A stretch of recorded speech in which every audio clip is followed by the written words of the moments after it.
Karena saya hidup dari situ. Yes, betul. Cara saya menghargai profesi. Saya MD radio gitu. Yeah. Saya koordinator MD radio Indonesia. Wow. Iya, termasuk salah satu koordinator. Jadi kalau senjata kita tumpul, itu nggak bisa jadi uang. Ikuti obrolan kami di PDD Indonesia. Sit back and relax and enjoy the talk. You ready?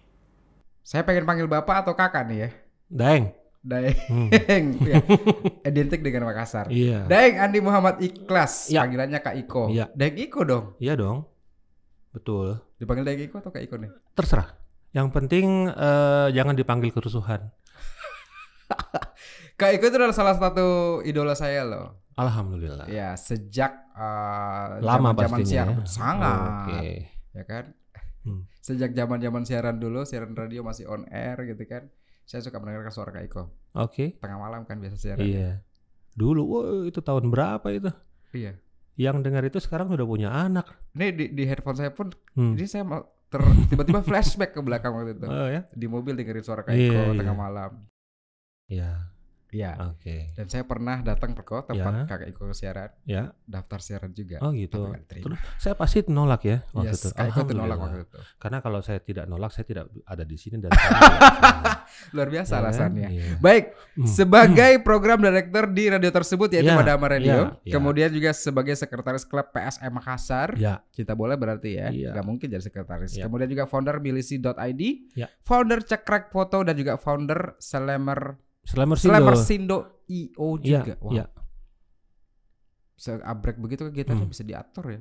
Harus Berarti sampai sekarang pun masih aktif semua. semuanya aktif. Dan sekarang menjadi podcaster juga. Iya. Justru sebagai bisa dikatakan kalau misalnya sekarang bisa dikatakan nenek moyang kali ya. Iya dong. Panutan kali ya. Iya dong, harus. Podcaster pertama loh. Pertama luar di biasa. Tepuk tangan dong. Makassar ya. Ini kebanggaan. Siap. Sebagai podcaster dan juga sebagai kegiatan yang sebanyak ini bisa diatur kah? Bisa. Kita itu lahir kan memang diatur ya. Kita live in design, semua kehidupan diatur. Artinya manusia itu juga lahir sebagai organizer. Dia harus mengatur hidupnya, mengatur pola makan, pola tidur dan lain-lain. Dari ketentuan sederhana itu kita harus mengatur hidup kita. Kalau masalah urusannya itu saya rasa gampang. Selama kita mau aja. Ini enak ya Iya. ngomong sama orang-orang bijak seperti kayak itu. Before organizing many people berarti harus bisa mengorganize diri sendiri dulu. Ya, Oke. itu penting. Founder dari milisi.id. Milisi.id itu apa sih? Milisi itu adalah sebenarnya dulu saya pengen bikin satu organisasi non profit yang menghimpun talenta musik seni lah gitu ya. Terus 3 tahun lalu saya berkesempatan dipilih mewakili Makassar. Dengan gerakan itu kita berkumpul di Jakarta dengan nama Siasat Partikelir. Jadi ada 13 orang dari 13 kota. Itu dikumpulin semua. Ternyata setelah kumpul itu ternyata banyak ya. Dari Jogja ada. Jogja itu vokalisnya Festivalis ya. Oke. Dia seniman gambar.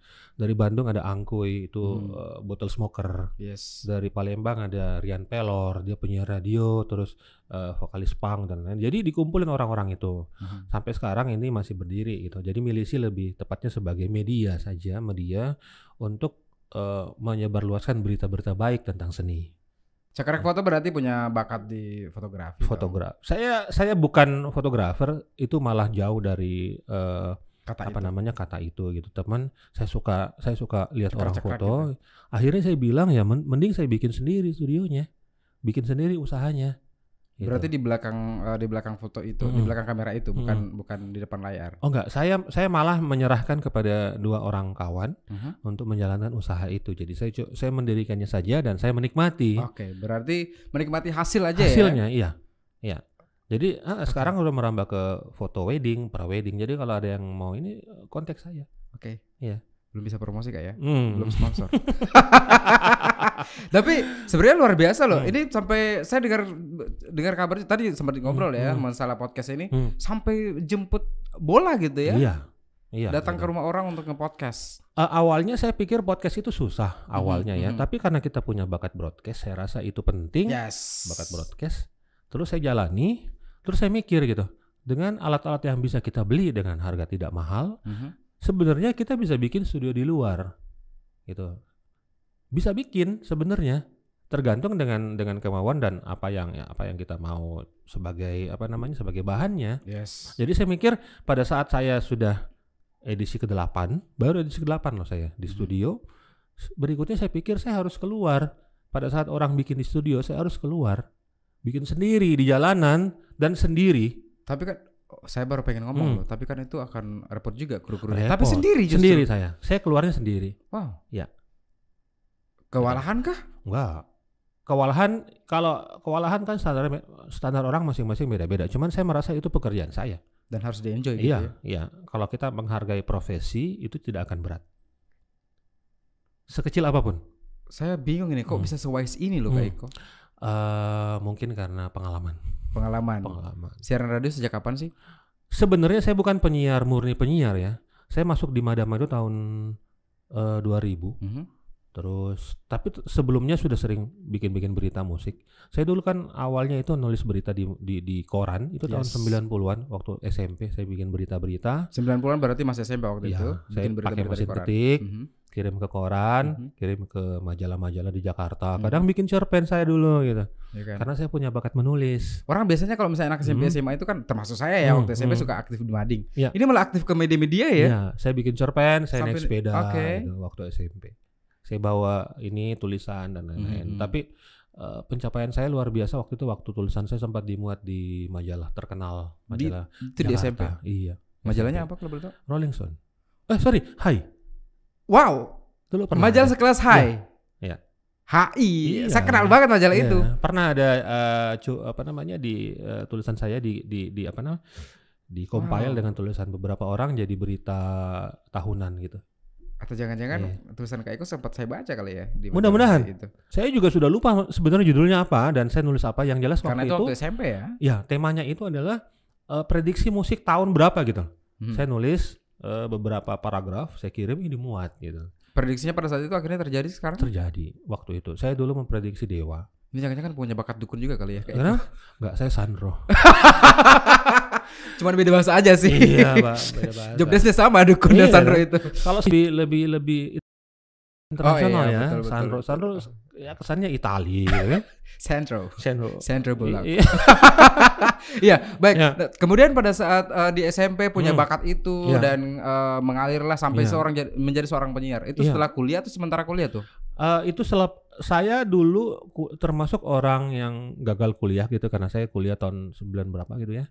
Terus 3 tahun saya keluar karena saya pindah ke Bandung.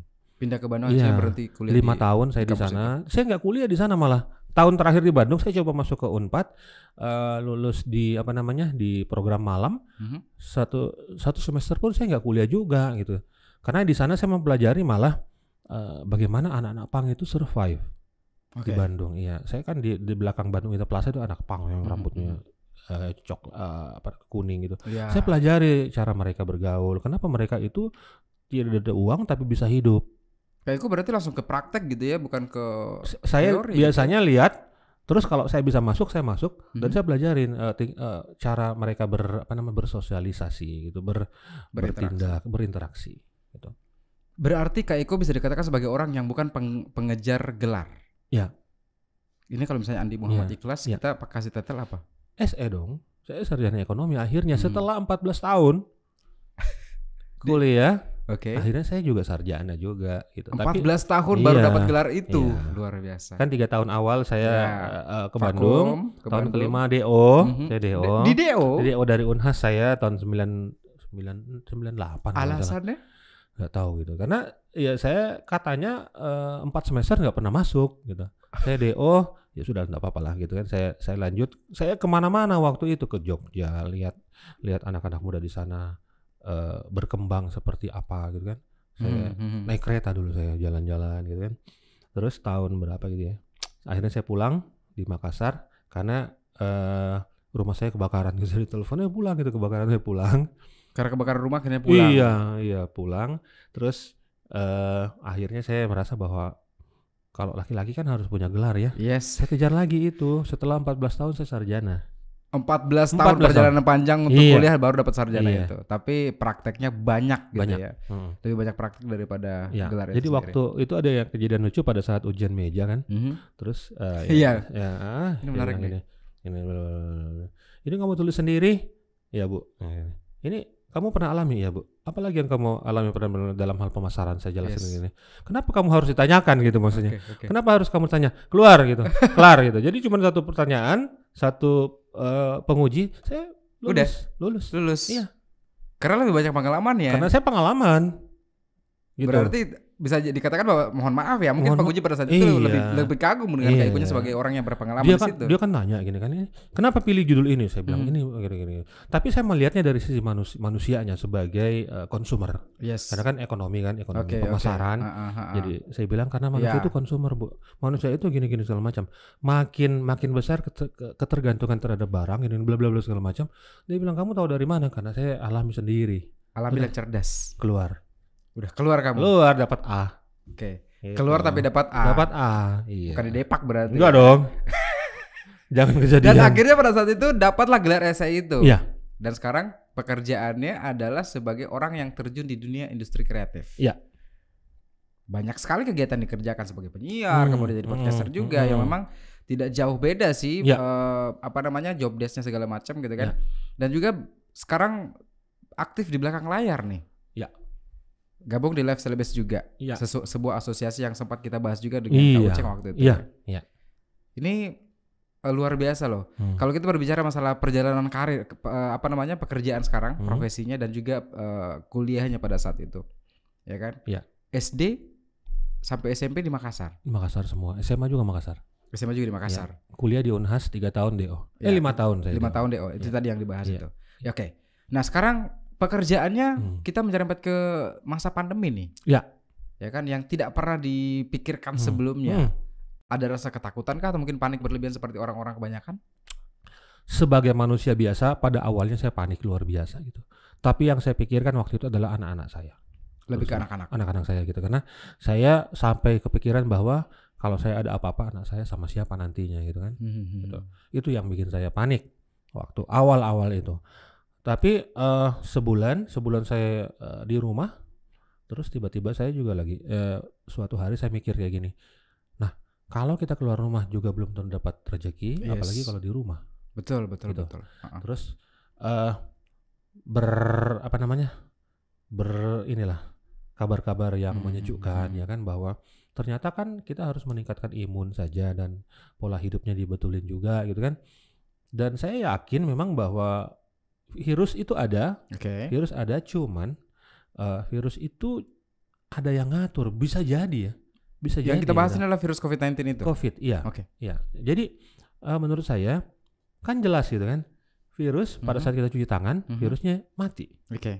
Ya udah, cuci tangan aja. Iya, obatnya jelas. Pakai sabun udah selesai. Nggak repot-repot, nggak repot-repot, gitu. Itu saja sebenarnya. Jadi sebenarnya hal yang sederhana tapi dibesar-besarkan media. Jadi simpel ya, sesimpel apa virus, yang kita pernah pelajari COVID gitu itu ya? kan virus. Betul. Kita dari Maros ke Makassar naik motor, kita pasti virus ada dong masuk ya. Yes, betul. Debu dan lain-lain itu kan virus juga gitu. Tiba-tiba kita pulang ke rumah batuk-batuk influenza itu kan virus. Sama dengan COVID. Betul. Virus juga. Bisa dikatakan sejajar dengan virus-virus biasa gitu ya. Virus biasa. Cuman karena kalau kita punya penyakit bawaan itu jadi berbahaya. Jadi teman-teman yang tidak punya penyakit bawaan ya dengan imun yang kuat dan cara berpikir yang positif, insya Allah. Berarti nggak boleh stres ya? Nggak boleh stres. Harus selalu bahagia gitu kan? Harus ketawa terus. Dan olahraga. Ya. Saya tiap pagi ini kebiasaan lama saya sudah 5 tahun gitu. Setiap hari saya harus push up dan sit up 50 kali. 50 kali. 50 kali push up, 50 kali sit up setiap hari. Selama 5 tahun terakhir. Itu karena pandemi kah? Enggak, udah 5 tahun. 5 tahun terakhir. Iya. Tapi kalau berbicara masalah kegiatan olahraga itu tersebut dan juga kita berbicara masalah pandemi dan pekerjaannya berefek dong?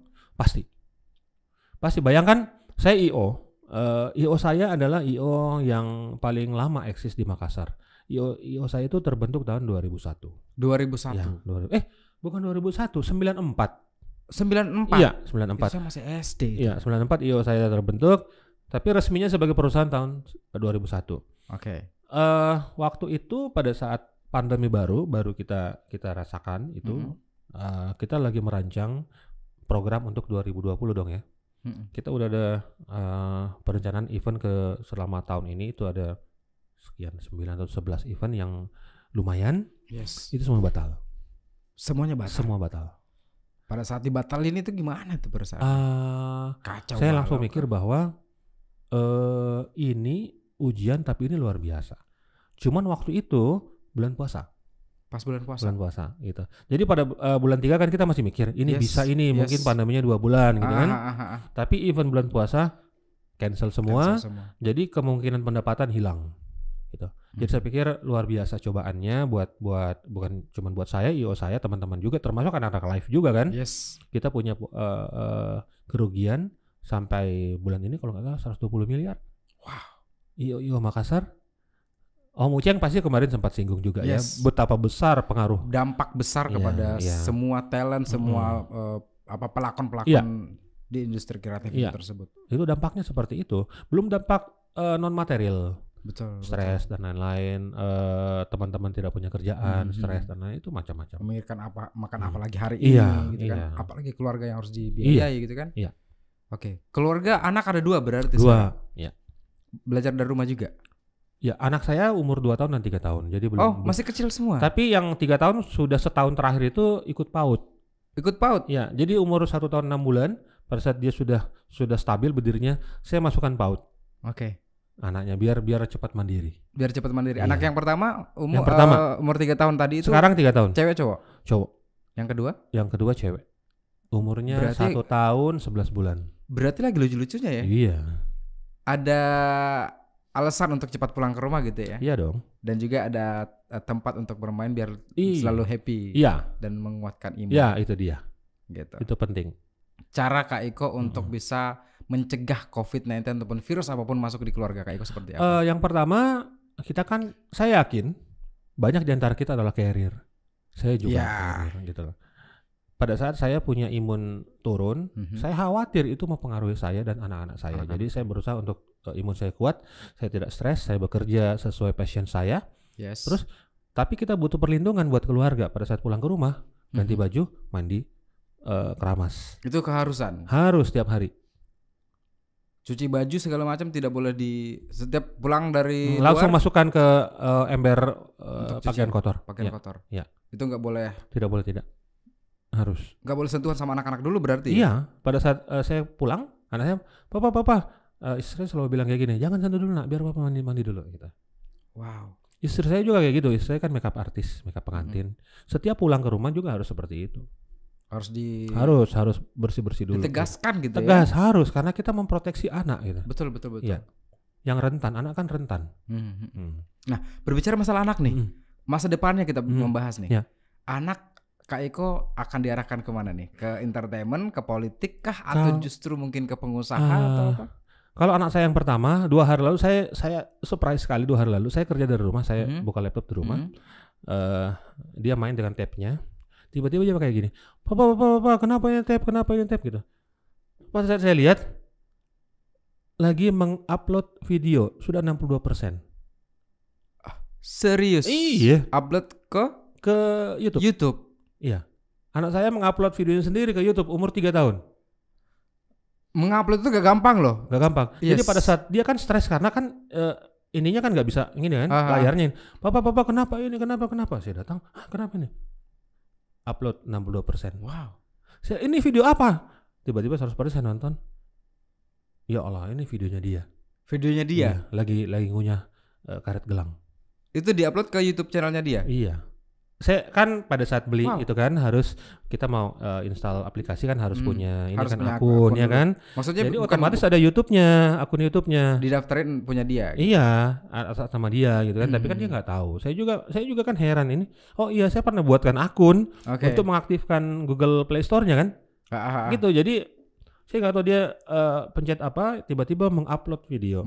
Sudah 62% saya lihat. Wah, ini apa nak? Ini apa? Pas selesai, oh ya nggak apa-apa. 100% selesai pas lihat oke. Iya, dan anak saya itu umur 3 tahun, kan istri saya lumayan banyak endorsement ke istri saya makanan biasanya. Sekarang dia sudah bisa review sendiri makanan. Anak yang umur 3 tahun 3 itu? tahun, iya.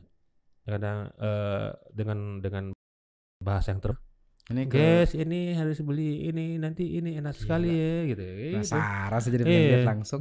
Ini berarti sudah ada gambaran dong ke depannya akan menjadi apa gitu ya? Sepertinya anak pertama saya itu akan ke seni juga sepertinya. Anak pertama saya laki-laki, rambutnya panjang. Dia nggak mau potong rambut.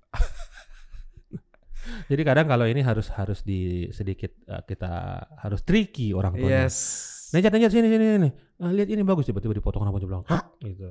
Tapi kalau dibawa ke barber shop nggak mau dia. Dia nggak mau. Udah ketahuan dia akan potong rambut. Ketahuan gitu. Dia akan berambut panjang. Dia memang suka rambut panjang gitu. Suka dia.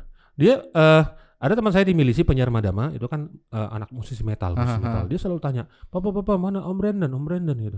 Saya kalau malam ini, Papa lihat Instagram Om Brandon gitu kan, baru dia kayak gini. Suka gitu ya suka dengan kayak seperti itu. Iya, dia suka gitu. Dia suka musik keras. Hah? Iya. Anak umur 3 tahun sudah musik. Iya. Sudah banyak videonya keras. Banyak di handphone saya. Iya, oke. Dia kalau musiknya menye-menye dia nggak suka gitu. Wow. Dia tidak suka. Band favoritnya dia apa dong? Saya nggak tahu ya. Yang jelas kalau dia suka. Dia suka dan dia gini. Musik keras, Metallica gini. Gitu kan? Iya. Dia sudah pernah dengarkan lagu Metallica? Iya, sering saya perdengarkan ke dia dan dia suka. Slipknot? Iya. Terakhir yang dia suka itu Prophet of Rage, itu bandnya Tom Morello. Oke. Gila itu, dia tiba-tiba baru bangun tidur, saya lagi putar itu di kamar, tiba-tiba dia lompat. Bagus Papa, dia suka bagus gitu. Oke. Ya, kalau yang kedua sepertinya lebih mandiri, perempuan tapi dia tough gitu, dia strong. Umur 2 tahun sudah bisa melihat itu? Kalau yang umur anak saya yang kedua ya, sepertinya dia akan menjadi perempuan mandiri gitu, seperti ibunya. Oke. Gitu. Kalau yang pertama seperti bapaknya sepertinya jadi seni. Lebih ke seni gitu ya. Iya. Yang pertama akan saya arahkan mungkin kalau dia udah bisa, saya sudah belikan dia drum kecil gitu, dia suka dipukul-pukul dan kadang sudah ada beatnya dia main terus gitu. Keluarga berencana, punya rencana lagi ke depannya untuk nambah? Belum. Bukan KB jadinya kan? belum juga. Itu masalah tambah atau tidak itu tergantung rezeki. Oke. Iya. Yang penting berusaha dan berdoa aja lah ya. Iya. Dan anak-anak ini akan diarahkan ke hal-hal yang lebih positif dan produktif. Iya. Oke. Saya pengen ajak main game dong, boleh? Boleh. Ya. Kita akan main game dengan ini adalah game yang mungkin juga merupakan salah satu jembatan menjadi imun yang kuat. Oke. Karena kita akan bertanya dengan pertanyaan yang gampang. Saya sebutnya itu game pilih cepat. Oke. Jadi Kak Iko tinggal menjawab dengan cepat 2 pilihan yang saya berikan. Terus ada alasannya atau? Ada dong. Ya kalau misalnya cuma sekedar milih ya gampang, semua orang juga bisa ya kan. Oke. Yang pertama adalah Kak Iko lebih pilih mana? Makanan pedas atau tidak pedas? Pedas, karena kan kalau pedas ada rasanya. Saya belum tanya Kak Iko, langsung dijawab aja dasar penyiar radio ya. Oh iya dong. Think fast. Think fast and speak fast. Oke. Ya. Makanan pedas yang paling disukai? Favoritnya apa? Mie pedas? Ya. Biasa mubang juga? Kenapa? Biasa review juga? Kalau saya tidak, istri saya yang suka review. Cuma saya suka mie kalau pedas. Suka mie kalau pedas? Ya. Berarti kalau nggak ada lomboknya nggak? Iya, kadang saya tambahin bon cabai dan lain-lain, itu harus pedas. Ditambahin bon cabai lagi? Iya. Itu levelnya berapa biasanya? Tapi tidak se ekstrim mie ayam level 10 enggak gitu. Yang penting dia harus pedas supaya ada rasa di lidah dan kita tidak ada rasa kekhawatiran jatuh ke penyakit gitu. Enggak. Aman-aman saja. Air putih banyak. Oke. Berikutnya adalah berkuah atau tidak berkuah? Berkuah. Saya suka bakso dan sangat suka makanan berkuah, coto, palu basah dan lain-lain. Ini kalau yang pertanyaan berkuahnya sudah dibahas sih, tapi nggak apa-apa saya tanya lagi. Yeah. Anak jadi artis termahal atau jadi pengusaha sukses? Pengusaha sukses. Biar menular. Ya. Pengusaha itu pasti ada progres. Kalau artis belum tentu ada progres. Ya, sekarang bisa dibeli. Betul. Rata-rata artis juga itu kan sebenarnya bisa dikatakan sebagai batu loncatan ya untuk bisa jadi pengusaha. Status selebriti itu luar biasa, tanda tanyanya buat saya. Oke. Kenapa? Karena saya tidak percaya itu. Tidak ada settingan dalam hidup gitu. Oke. Tapi kalau ada artis yang katanya saya dulu begini di rumah saya nggak punya makanan, itu bullshit semua itu. Bohong itu semua. Ini industri. Industri kreatif yang memang banyak bohongnya. Bukan industri kreatif namanya, ini industri kebohongan. Industri kebohongan. Iya, banyak sekali di sekitar kita. Di sosmed juga banyak, di TV juga banyak industri kebohongan gitu. Pencitraan berarti ya? Iya dong.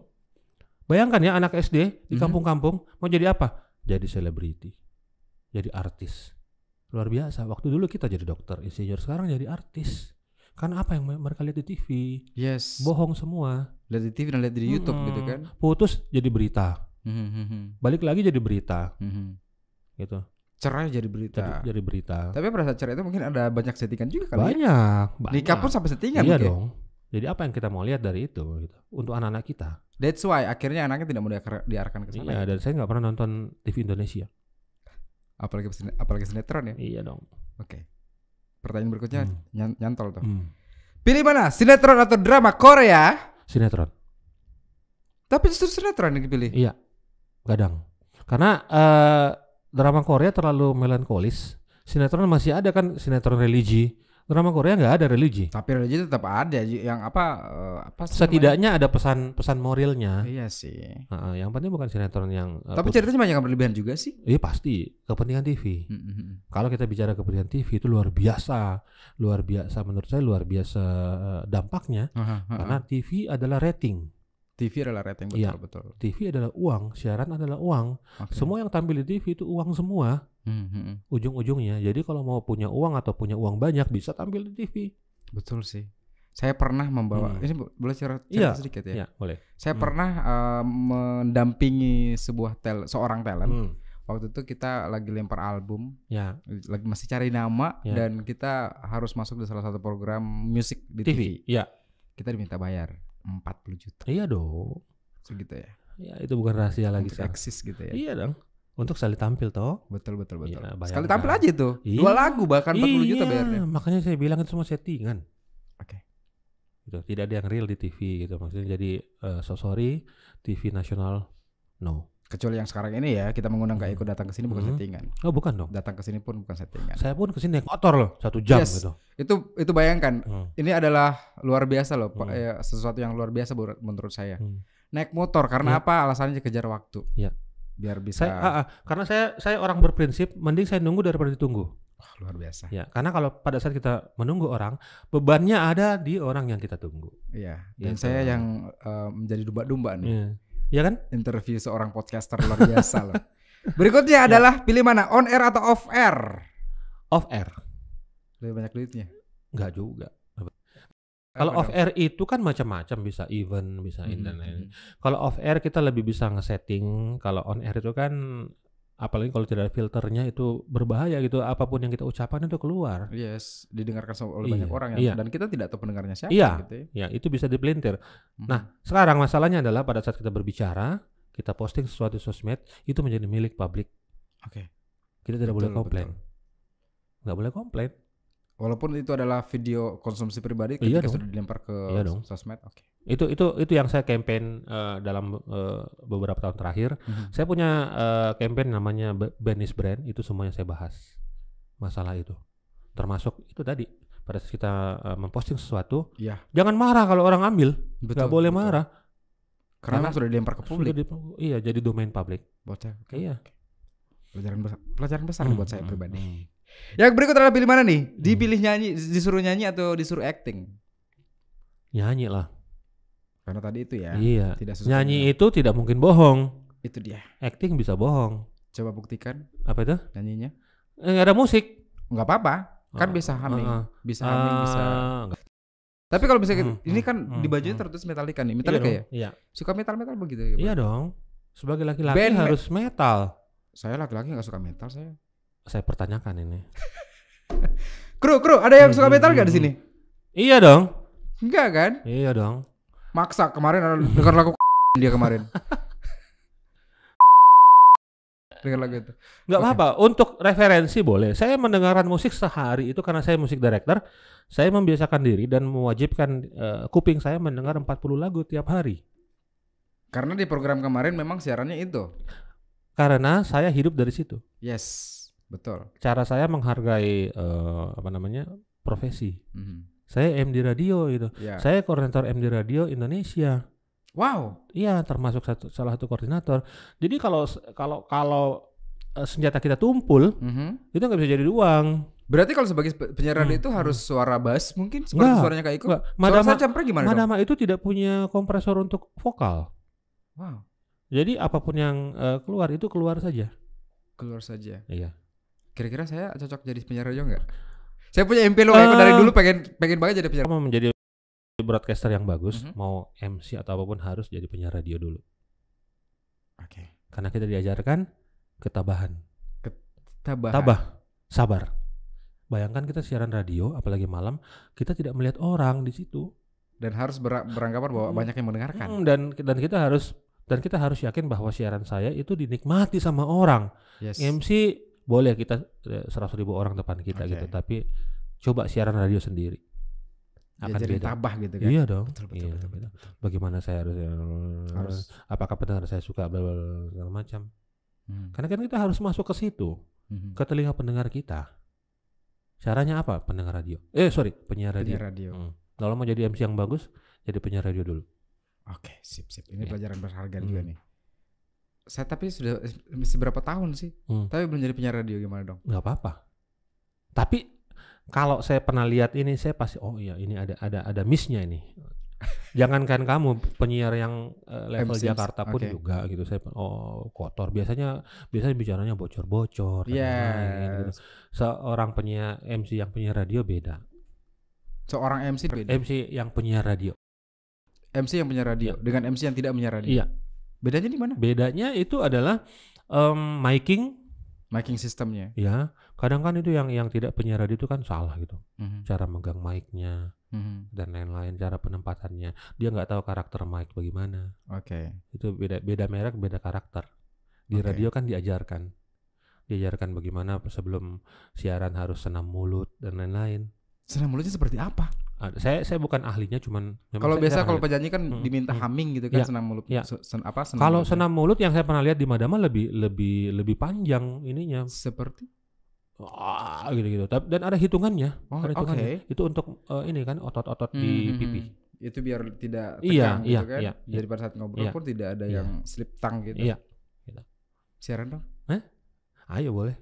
Praktekin dikit. Saya? Yes. Aduh. Saya sebenarnya bukan penyiar. Terakhir siaran kapan? Waduh. 2000 berapa ya? 2000-an pokoknya. 2009. Enggak. 2002 kalau nggak salah. 2002? Iya, 2002. Di tahun 2020 sekarang tanggal berapa? Bulan Agustus. Akhirnya kita tantang Kak Iko, seorang penyiar, mantan penyiar radio dan sekarang menjadi MD radio. Kita tantang untuk siaran radio sekarang juga. Topiknya? Openingnya aja. Kalau kita siaran langsung 2 jam bisa lama Kak Iko. Oke, openingnya ya. Ini apa namanya? BDD Media Komunika. Seperti kalau kita siaran di radio dengan formatnya sedikit bebas. Assalamualaikum warahmatullahi wabarakatuh. Pendengar di rumah, saya sementara ada di Media Komunika di Kabupaten Maros. Ya, sekarang yang mau ikut dengerin suara saya atau mau WhatsApp boleh ke studio, boleh saja pilih-pilih lagu atau apapun juga, silakan semuanya untuk kamu di rumah. Tepuk tangan dong. Luar biasa loh. Siaran mungkin udah biasa lah ya. Apakah lagi pernah digelutin itu dunia itu? Tapi kalau nyanyi? Secara resmi saya nggak pernah jadi penyanyi gitu. Dulu waktu ngeband awal-awal dulu itu saya pernah ngeband juga. Iya dulu sebagai orang yang berprofesi di dunia musik ya, kalau punya bakat pernah main band. Minimal kayak gini, ngeband tidak segampang yang dipikiran orang. Yes. Ya, tapi menurut saya pada saat kita ngeband kita harus tahu minimal beat, kita harus tahu. Nggak usah tahu kuncian, tapi harus beat, kita harus ngerti. Bahasanya akan beda. Iya, gitu beatnya bagaimana gitu. Jadi bukan sekedar greng-greng dan punya efek yang mahal dan yang lain-lain. Jangan sampai nanti pas nyanyi balapan sama musik gitu ya. Dan tawuran lah sama dengan player. Iya. Dulu saya main drum dulu. Ke drum, bukan vokalis. Bukan. Nggak pernah jadi vokalis? Nggak pernah. Saya jadi vokalis kalau di karaoke aja. Sedikit dong lagu. Biasa kalau di karaoke lagu apa biasanya? Nggak mungkin lagu metal dong. Iya, harus lagu metal lah. Limp Bizkit deh. Metallica deh, salah satu Metallica. Give it a chance. Itu lagu tuh enak tuh. Enter Sandman. Saya nggak hafal liriknya. Lo kan suka Metallica. Iya suka, tapi saya nggak hafal liriknya. Penikmat musiknya aja lagunya. Penikmat musik. Ini adalah salah satu alasan seorang penyanyi untuk menolak disuruh nyanyi. Gitu ya. Tapi kalau ada musik saya nyanyi pasti. Nggak ada alasan untuk tidak. Ini karena nggak ada musik aja gitu loh. Makanya kita tentangin. Kalau misalnya disuruh nyanyi pas ada musik kan bukan tantangan itu. Sekarang tantangannya adalah nyanyi tidak pakai musik Kak Iko. Nyanyi tidak ada musik. Jangan lagu metal lah, dikit aja. Ini suara berat Kak Iko itu pengen saya dengarkan dalam sebuah lagu. Coba dikit aja Kak. Tunggu ya, saya pikir-pikir dulu ya. Kan lagunya Padi ada. Padi ya. Yes, Gigi juga bisa. Ya. Indah, begitu indah bila kita terbuai dalam alunan cinta. Sedapat mungkin terpisahkan rasa keinginan saling memiliki. Luar biasa. Tepuk tangan dulu dong. Ini hancur pasti.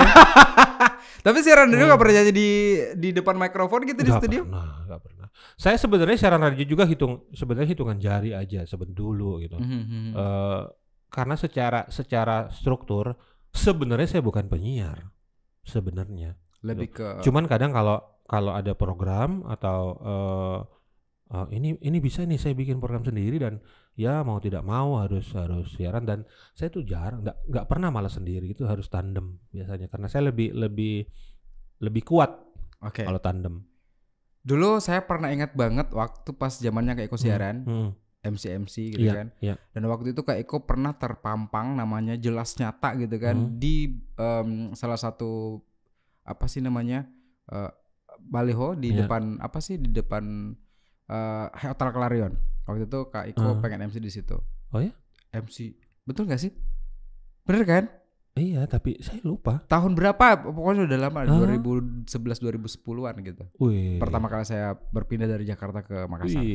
Itu melihat itu saya merasa bangga banget, dan kapan ya saya bisa seperti Kak Iko gitu kan. Karena memang salah satu penyiar radio yang saya suka di Makassar adalah Kak Iko.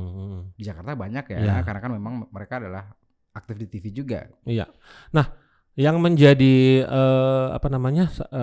advice saya buat teman-teman yang masih usia jauh lebih muda ya, bahwa pada saat kita berkarya harus dengan tulus, harus sesuai dengan passion kita dan lain-lain gitu. Karena pada suatu waktu ya kita tidak bisa meraba kapan, bisa setahun, bisa 2 tahun, bisa 10 tahun, bisa 20 tahun. Apa-apa yang kita lakukan itu akan memperoleh apresiasi. Yes. Nah, pada saat tadi dibilang tiba-tiba ada namanya, saya nggak pernah tahu itu. Artinya nggak pernah tahu. Iya, itu artinya namanya pernah terpampang jelas di situ. Itu artinya apresiasi orang. Saya sampai parkir mobil di situ di depan baliho melihat, wah ya Allah kok bisa sebesar ini namanya Kak Iko. Saya mendengarkan di radio tiba-tiba namanya terpampang jelas di situ. Waktu itu MC di Hotel Clarion, lupa event apa. Oh iya. Karena saya lebih tidak mementingkan eventnya, lebih mementingkan Kak Iko-nya. Oh iya, saya ingat itu, tapi takut pesan sponsor kan, jadi. Yes. Oke. Tapi ingat kan event itu ya? Ingat. Ya, dia tandem saya di situ sekarang jadi di Jakarta, dan luar biasa dia. Dan hari ini saya berterima kasih kepada BDD Studio karena telah menghadirkan idola saya datang ke sini. Terima kasih banyak Kak Iko sudah mampir. Semoga diberikan kesehatan selalu di tengah pandemi. Kegiatan tidak ada halangan sama sekali, dilancarkan semuanya dan semuanya enjoy. Thank you so much once again. Sama-sama, terima kasih Media Komunika. BDD Media Komunika. BDD. Itu BDD apa artinya? Berawal dari doa. Berawal dari doa. Oke. Kita kapan-kapan diundang lagi ya di podcastnya ya. Siap. Di hadap-hadapan. Siap. Membahas tentang BDD bukan saya. Oke. Semuanya. Ya. Oke, boleh. Ya. Terima kasih buat kesempatannya BDD Berawal dari Doa Komunika. Semoga sukses ke depannya dan menjadi inspirasi buat anak-anak muda di Maros dan sekitarnya. Amin. Amin. Oke, thank you. Oke, BDD pamit, sampai jumpa.